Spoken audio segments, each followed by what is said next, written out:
The idea of the alternate timeline is a staple of sci-fi media, but it's also used surprisingly often in comedy shows. I love bowling. I think all the time about how my life could be completely different if I made different choices. Like, what if I never decided to grow my hair out? Would you guys even still watch me? That's why I love when sitcoms do alternate timeline episodes. It's one of my all-time favorite TV tropes. It's like asking the what if question. And unlike sci-fi movies, sitcoms are usually more grounded, so the stories they're telling feel more relatable, even if there's a little fantasy involved. And this trope has been done in more sitcoms than you probably think. The alternate timeline idea has been explored in Friends, Frasier, Mad About You, and many other shows. But in this video, I specifically want to talk about one of my favorite examples of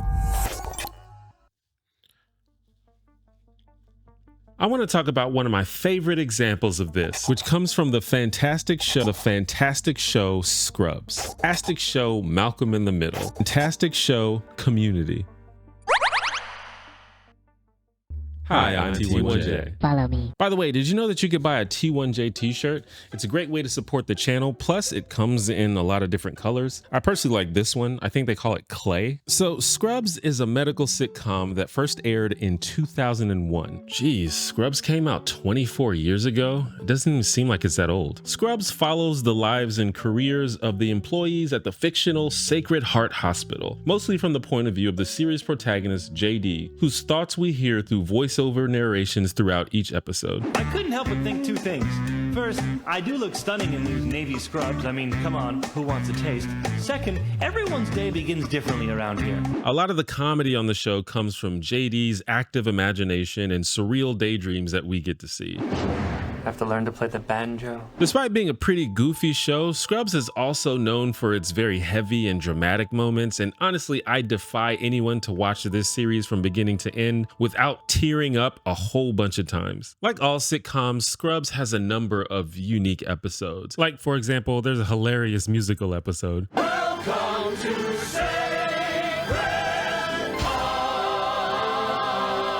But in the 16th episode of season 3, entitled My Butterfly, we get my favorite, the alternate timeline episode. In this episode, we're presented with two different conflicts about two different meaningful objects that are missing. Firstly, JD's best friend Turk is a superstitious surgeon who has accidentally left his good luck charm at home. Oh, where's my lucky Tabasco do-rag? Why don't you just use Power Rangers? Power Rangers as lucky as Tabasco? I looked into this a little bit, and apparently it is pretty common for doctors and especially surgeons to be superstitious. I read a story about this surgeon in New York who had a 2-hour ritual they would do before every operation, which seems insane to me, but surgery is a big deal, so I guess you do whatever works. Secondly, Elliot, a physician, has a young patient about to undergo a bone marrow transplant, but this little girl also has a problem. I'm scared. I wanted to bring my stuffed pink doggy with me, but me nurse says I can't. Well, I promise you'll have it. Honestly, mean nurse, why would you say that? Because she lost her stuffed pink doggy 2 days ago.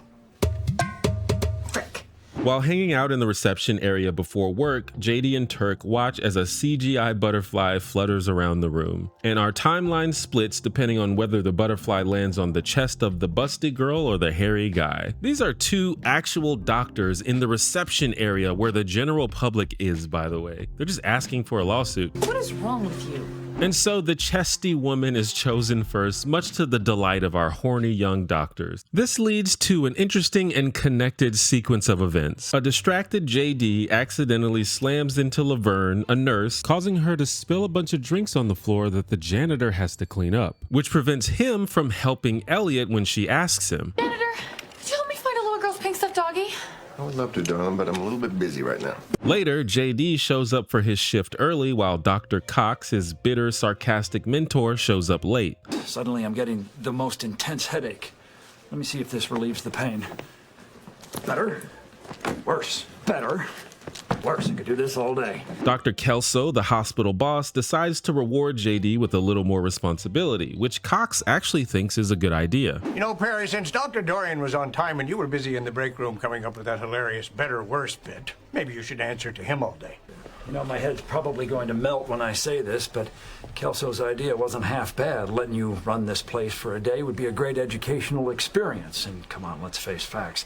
The training bra's got to come off eventually. I love Dr. Cox. Definitely the funniest character on the show, but also probably the most layered character. He's rude and kind of unpleasant, but you could tell that he really cares about his job and his patients. And despite his general hostility towards him, you can also tell that he sees potential in JD, who's still a rookie doctor at this point in the show, so he's not the sharpest tool in the shed just yet. So JD and Cox check on their patient, who seems okay at the moment despite his symptoms. I've had nausea and stomach pains for a couple of days now. Mr. Strauss, I don't want to tell you how to live your life, but maybe you should avoid eating sushi from the gas and go. It came free with the fill-up. What am I supposed to do? Just throw it away? Turk asks his girlfriend Carla, who has just gotten off work, to go home and look for his lucky do-rag, which she's not super enthusiastic about doing, understandably. Turk, I just got off of a 12-hour shift. I'm starving and I have yet to take a single bathroom break, which, by the way, is why I'm dancing a little. And you want me to run home, search through your nasties, and bring back your lucky do-rag? If you could be back in 20 minutes, that'd be great. Carla goes home and relaxes and wisely decides against eating half of a candy bar she found in the couch, while she's interrupted by a call from Elliot, who still hasn't found the little girl's stuffed dog. So Carla rushes back to the hospital to help her friend, neglecting the do-rag in the process. This episode has a few nifty details, like the do-rag is on a stuffed dog, which is also what Elliot is looking for. Plus, the little girl's hospital room is decorated with butterflies, the theme of this episode. JD and Elliot try to search the janitor's closet for the stuffed toy, but quickly find out they're not exactly welcome in there. And so the little girl has to have her procedure without the comfort of her pink doggie. I want my doggie. I'm so sorry. Turk is disappointed in Carla, which comes to a head as he's called in for an emergency surgery when the condition of JD's patient suddenly takes a turn for the worse.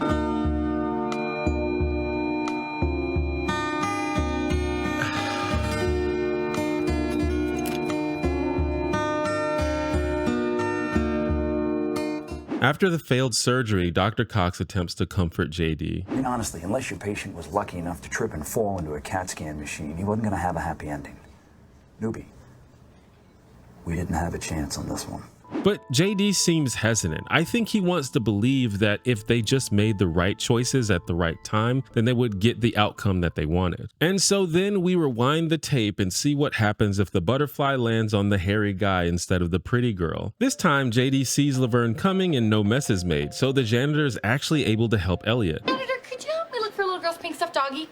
I would love to. I'll meet you upstairs in 10 minutes. You are like the sweetest guy. And also mess around with JD a little bit, which ends up making JD late for work instead of Dr. Cox. So this time he doesn't get to take the lead with the patient. Carla, uninterrupted in this timeline, goes through with the decision to eat the old candy bar, which immediately sends her to the bathroom, unsurprisingly, exactly where the lucky do-rag happens to be.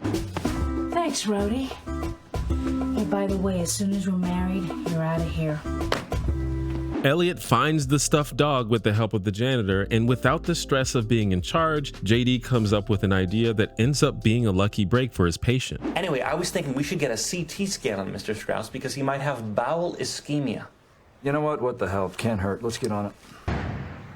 It doesn't look like he's ischemic. No, newbie, but that right there is the start of an aortic dissection, and damn it all if we didn't catch it early. But then Scrubs pulls a Scrubs on you, and even with the early diagnosis and the lucky do-rag, the patient still doesn't make it. There are a lot of interesting ideas in this episode, which is probably why I like it so much. The most obvious one being the idea of the butterfly effect, that a seemingly insignificant detail like a butterfly flapping its wings can cause a chain reaction that changes everything. Sometimes I imagine how things could be different if I made different choices. Like maybe some minor thing I did ended up changing history altogether. Like maybe if I wore the blue shirt instead of the clay shirt, Donald Trump wouldn't be the president right now. And if so, I apologize. We got the bad ending. There's also the idea that what you thought was the good path could end up leading to bad consequences. JD and Turk were pleased when the butterfly chose the path of the booby, but that led to the most chaotic and unpleasant timeline. It's kind of a reminder to try try and always look at the bigger picture and not just the boobs that are right in front of you. Ultimately, this episode explores the tension between chaos and control. Elliot promises the little girl her pink dog, but quickly realizes that's something that she can't control. Turk gives himself a feeling of control through his superstition and good luck charms. And JD wants more control in the form of responsibility, and he also wants the respect of Dr. Cox, but currently he just lacks the experience. So when he's given that chance, he's unable to solve the problem that's put in front of him. In the second timeline, each character does gain a little bit of agency. Elliot gains control of a situation with the help of the janitor. Turk is relieved when Carla brings him his do-rag, and JD makes a suggestion that could end up helping his patient. But unfortunately, sometimes chaos still wins. Sometimes even when we take control and make the best choices we're aware of, we still get the bad ending. So yeah, good show, good episode. Plus it has a banger theme song. No, I know I'm no Superman. By the way, did you know that you could buy a T1J t-shirt? It's a great way to support the channel. Plus they come in a bunch of colors, but I really like this color. I think navy blue looks good on me. So Malcolm in the Middle is a sitcom that originally aired in the year 2000. Geez, Malcolm in the Middle came out 25 years ago. It doesn't even seem like it's that old. The show revolves around Malcolm, a child genius who was the third born boy in an extremely dysfunctional working class family living somewhere in America that is never disclosed, although the super fans on Reddit agree that it's probably somewhere in Texas based on clues from the show. Malcolm in the Middle is notable for its single camera setup and lack of a live audience, which was unusual for sitcoms at the time, and also for how Malcolm frequently breaks the fourth wall and addresses the camera directly. Killer robots? I can't believe it. Finally something cool about being smart. A common topic these days is the concept of the so-called gifted child and how that label often ends up hindering more than it helps. Turns out this show was tackling that way back in 2000. Now, Malcolm may not look different than the rest of us, but he is very different in his brain. Like all sitcoms, Malcolm in the Middle has a number of unique episodes. Like, for example, there's a hilarious musical episode. It's a panic attack, like that time in the laundromat. Breathe into a pillow. But in the 20th episode of season 2, entitled Bowling, we get my favorite, the alternate timeline episode. In this episode, Malcolm and his brother Reese are going bowling with some kids from school. It's like 4 boys and 6, girls. Not that I care. It doesn't make any difference to me. Meanwhile, their younger brother Dewey has to stay home. Why can't I go bowling too? Because you are spending the night in your room. You are being punished.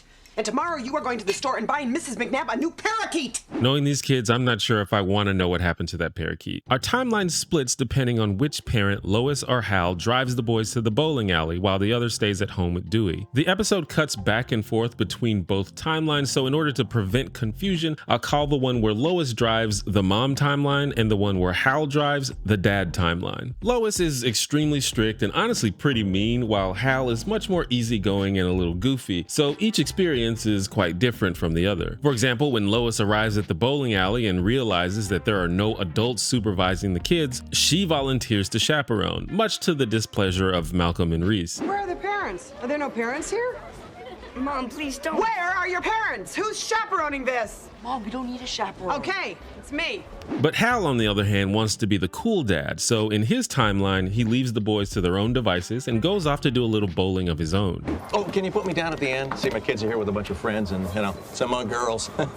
I don't want to cramp their style. Meanwhile, back at home, Dewey is a master of taking advantage of his dad's simpleness and general lack of awareness, although none of these tricks seem to work on Mom. Weekend. I can get back in there. This episode has a few nifty details, like when Lois drives, Reese sits in the front seat, but when Hal drives, Malcolm does. Hal is not always the sharpest tool in the shed, so he probably needs Malcolm to help him find the place. Plus, they do a lot of really cool transitions between the two timelines, which I can appreciate as a person who edits video. Still in the dad timeline, Malcolm and Reese spot a girl they like from school named Beth and argue over who should go talk to her. Reese is more confident than Malcolm, so he makes the first move, but what he has in confidence, he utterly lacks in maturity and self-control. Hey, I've got a great joke. How would you like to take a walk on the beach? Feel the salt spray in your face and the wind in your hair. Sure, I guess. Looks like you already have.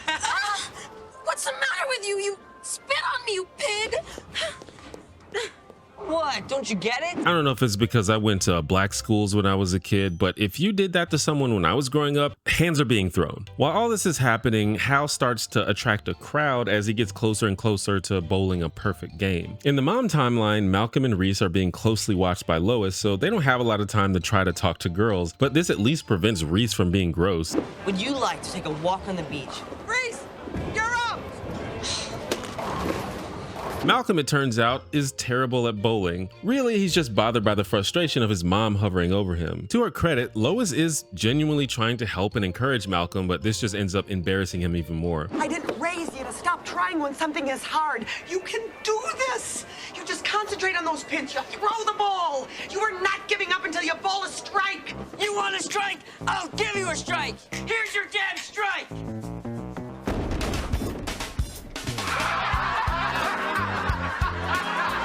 In the other timeline, Malcolm is actually pretty good at bowling, which Beth predictably finds more impressive than being spit on. Beth, in general, is what we used to call a girl that's fast. I'm not in favor of slut shaming people, but also this is a child. But this little girl knows what she likes. I wish we could be alone somewhere. Like outside? No, there's security cameras out there. Trust me. In spite of that, I actually like that they gave Beth a distinct personality. She's a one-time character that only exists to advance Malcolm's story. They could have easily just made her a passive narrative device, but Beth is anything but passive. In order to quell the raging middle school hormones, Malcolm and Beth sneak into the area behind the pins so they can be alone, but it doesn't go as planned. And incidentally, in an act of pure sitcom logic, Malcolm also ruins Hal's perfect game. Back in the mom timeline, however, Reese hasn't yet grossed out Beth, so she's still kind of interested in him, but she starts to feel bad for Malcolm after watching him struggle at bowling, and ultimately finds his patheticness endearing. I just want to tell you that I thought it was really brave of you to stand up to your mom like that. And I also thought it was hilarious the way you didn't hit a single pin when you were like, what an inch away. Is there a point to all this? No. Do you want to kiss me? What? Do you think you can come over here and make fun of me and...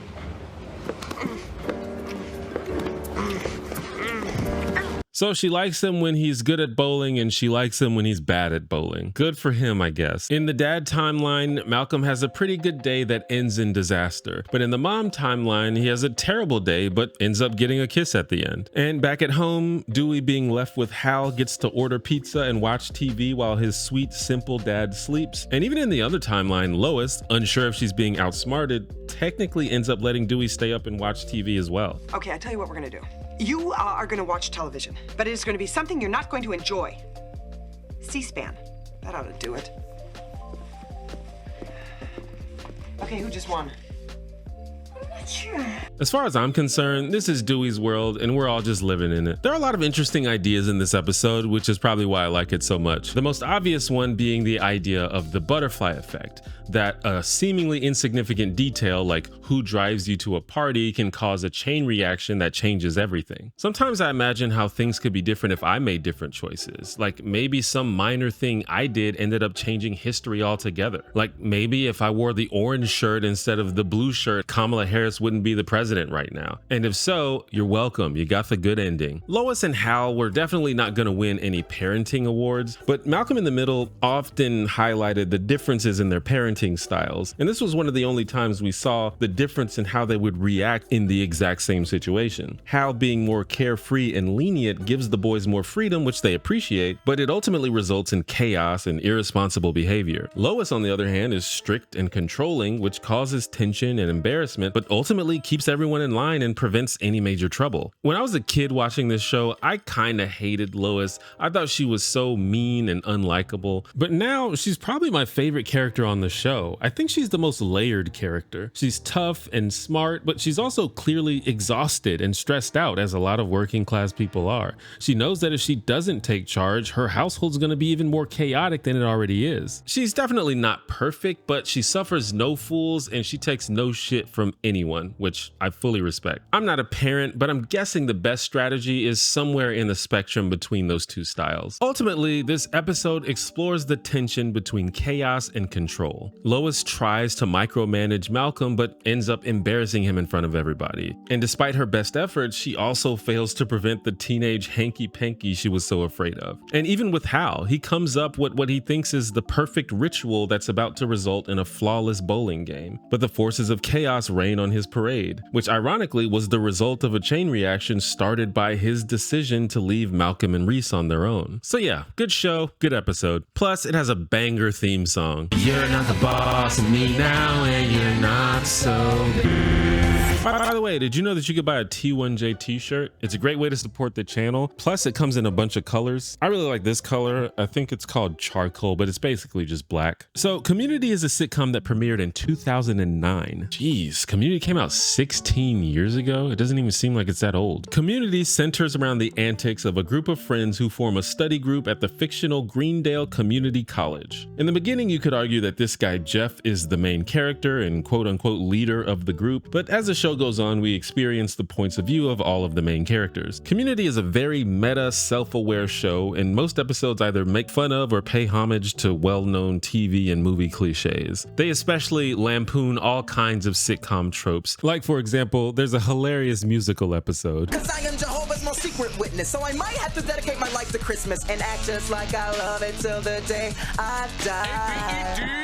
But in the 4th episode of season 3, entitled Remedial Chaos Theory, we get my favorite, the alternate timeline episode. In this episode, best friends Troy and Abed invite the study group to a housewarming party at their new apartment. Troy and Abed's new apartment. If you've seen the show, you know all these characters, but if not, we'll learn more about them as we go along. So the group sits down to play Yahtzee when they hear the sound of the apartment buzzer indicating that their pizza delivery has arrived. Annie, it's just the pizza. No one volunteers to go get it, so Jeff devises a system to randomly choose. Starting on my left with 1, your number comes up, you go. Just so you know, Jeff, you were now creating 6 different timelines. Of course I am, Abed. And so, one by one, we see each timeline where a different person goes to get the pizza, temporarily removing themselves from the group. There's a basic series of events that happens in each timeline that is slightly or significantly changed depending on who's missing. Pierce, the oldest and most defensive member of the group, pranks Troy with a gift designed to terrify him. It's a traditional Norwegian troll. When Troy and I were living together, I had it on display in the hall, you know, outside his bedroom. He seemed very taken with it. It used to watch me sleep. Jeff, who is cocky and self-absorbed, stops Britta from singing Roxanne by the Police. No. After which, Britta asks Abed to show her to the bathroom so she can secretly smoke a joint. Jeff hits his head on the ceiling fan, and Annie, who is sweet but somewhat naive, helps him with his injury. And Shirley, who is good-natured but also short-tempered, takes her miniature pies she's been baking out of the oven. In each case, we learn a little bit about how this group would be if it was missing one of its members, and also a little bit about how they behave when one of the members is not in the room. 2, 1, 2, Annie. Okay, fine. In the first timeline, Annie gets the pizza, leaving her purse on the table, where Troy discovers that she has a gun, which is kind of surprising for the young, innocent Annie. We learn later in the episode that she lives in a dangerous apartment building, which explains why she's strapped and also why she's on edge. I actually had to apply a tourniquet the other day. Like, I got stabbed outside my building. What? Annie, you gotta get the hell out of that apartment. Annie is one of the youngest members of the group, and she struggles because she doesn't want to be seen as a kid, so she hides her own issues from everyone while also trying to take care of everyone else's. The door downstairs was propped open with this. This is really unsafe. Anyone could have just wandered into your building. Like one of our guests? She has a crush on Jeff, I guess because he's older and she sees him as a put-together adult. So in most of the timelines, Annie is trying to impress Jeff and get his attention. Annie eventually comes back with the pizza, looking a little disturbed. Pizza guy was super creepy. Now this could be more paranoia, but it does set up a funny moment for later. 4, 1, 2, 3, 4, Shirley. Okay. Just don't let my pies burn. When Shirley gets the pizza, it's revealed that the group has made a pact without her knowing. Remember, no one eats those pies. Come on, let's just talk to her. We tried that, Annie, but she ignored us. The woman has a baking problem.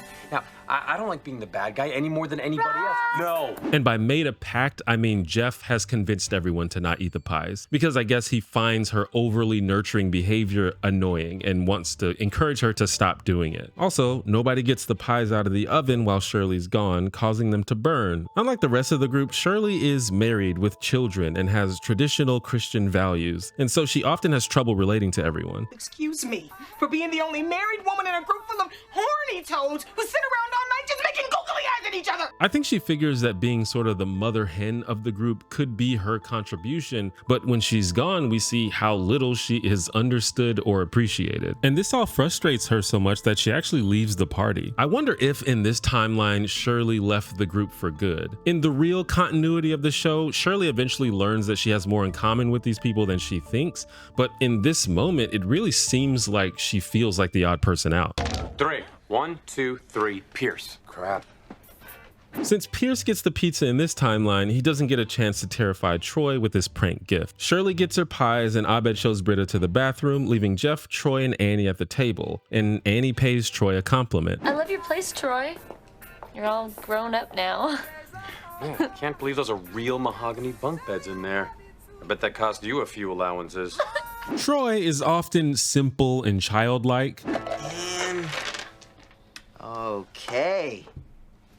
Now, how to play Yahtzee. But he's starting to grow up. He's a few years into college and now he's got his own apartment. And Jeff might be threatened by that. Among the males in this group, Troy is the only real competition to Jeff's status as the alpha leader. Also, Jeff probably doesn't like that one of the girls he is some percent interested in is showing Troy positive attention. And since Pierce isn't here to emasculate Troy, Jeff immediately goes on the attack and starts making fun of him, while Annie girlishly giggles at everything Jeff says. Annoyed, Troy blows off steam with Britta in the bathroom, where they begin to bond. Britta reassures Troy that they all respect him and they all know that Jeff is insecure. His whole personality is based around guarding himself. You don't have to be like that to be a man. You're really cool, Britta. Which calls into question why they always let Jeff influence them all the time. Britta and Troy actually have one of the most interesting relationships on Community. They seem to understand each other in a deep way. There's a romantic element that was explored a little bit, and a lot of fans don't think it was handled very well, but ultimately, I think they have one of the strongest friendships on the show. This is a lock of my hair. Creepy. Notably, the absence of Pierce is the first timeline to have an overall positive resolution. Pierce is mostly accepted within the group, but he's definitely an offensive, bigoted old man. Call it Yahtzee all you want. Everybody knows it's Puerto Rican chess. And people are simply more comfortable when he's not there. And apparently this has been true of Chevy Chase in real life as well. 6. 1, 2, 3, 4, 5, 6. Britta. Great.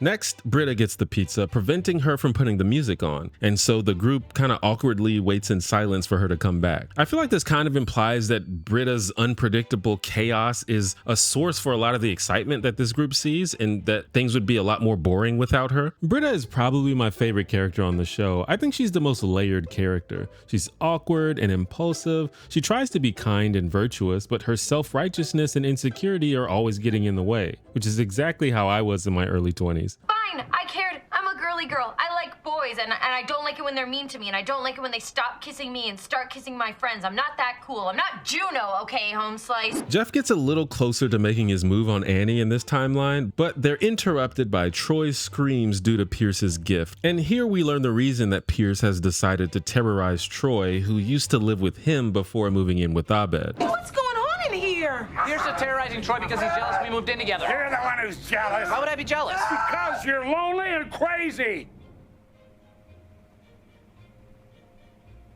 And then finally, Britta returns with the pizza. This is Toby, our pizza delivery guy, and I know this is gonna sound nuts, but we're in love and we're getting married. As dysfunctional as this group is, perhaps Britta needs people like Annie, Shirley, Troy, and maybe even Jeff to help her slow down her impulsive behavior. Also, she didn't get to smoke in this timeline, which probably would have calmed her down a little bit. 1. Troy. Damn it. I'm gonna go as fast as I can so I don't miss anything. In this timeline, Troy gets the pizza, and the second he leaves the room, everything explodes into chaos, leading to a moment that you've probably seen in a million memes.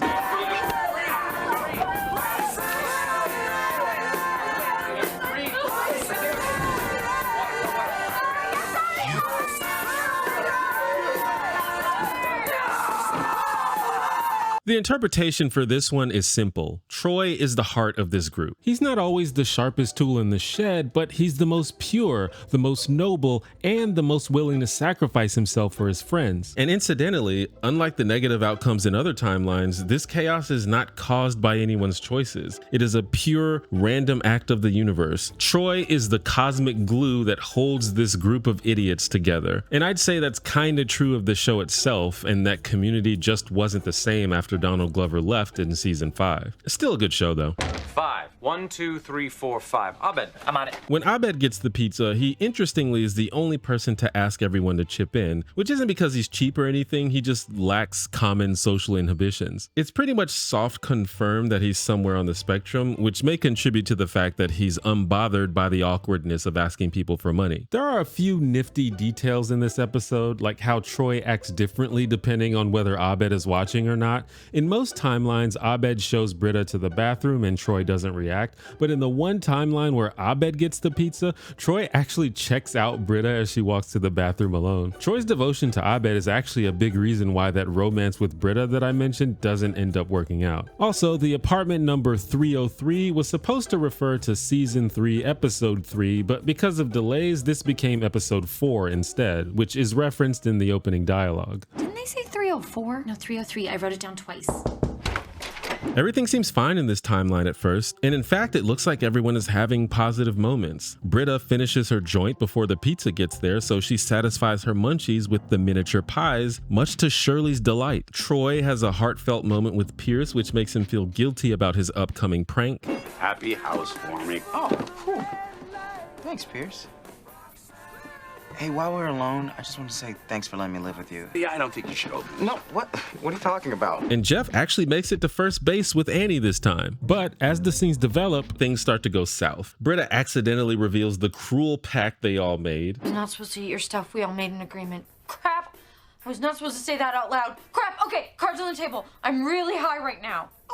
While Shirley judges her for being a pothead. I can't believe I'm feeding my pies to a drug addict. Drug addict? You're a pie pusher. You push pies to get love. Annie harshes the vibes with Jeff and reminds him that she is in fact kind of still a kid. Shouldn't have brought it up. Just reminded me of my dad. Anyway. Little Makeout 101. Less dad talk, and you could ease up on the bubblegum lip gloss. And despite Pierce's objections, Troy discovers his disturbing plan. In Pierce's defense, though, he did try to take the gift back. I want to give you something else. A water pick, a speedboat, 2 water picks. So when Abed returns, everyone is pissed at each other, which Abed doesn't seem to process. I wonder what happened in all those other timelines. The funny thing is, everyone is pissed because they were honest with each other. They told each other how they really felt, and it did not go well. Abed is always honest and upfront. It's the only way he knows how to be, and people generally respect him for it because they always know he has no hidden agenda. Bert, I got self-esteem falling out of my butt. That's why I was willing to change for you guys, because when you really know who you are and what you like about yourself, changing for other people isn't such a big deal. Abed, you're a god. I think that's a big part of Abed's role in this group, to be that messenger and translator, to explain what's going on in an honest way without hurting anyone's feelings, because nobody else is good at that. In the final and presumably canon timeline, Abed realizes that Jeff is being a little stinker. There are 6 sides to this die and 7 of us. He devised a system by which he never has to get the pizza. Jeff, really? And in this timeline, everything is sort of flipped. Instead of Pierce being the asshole, Jeff's the one that gets called out. Instead of Jeff deciding who gets the pizza, Troy takes the leadership role instead. I think we just found our pizza getter. Yes, Jeff did. Instead of fluttering her eyes and trying to be alone with Jeff, Annie laughs at him when he hits his head. And this time, Jeff doesn't get to prevent Britta from singing.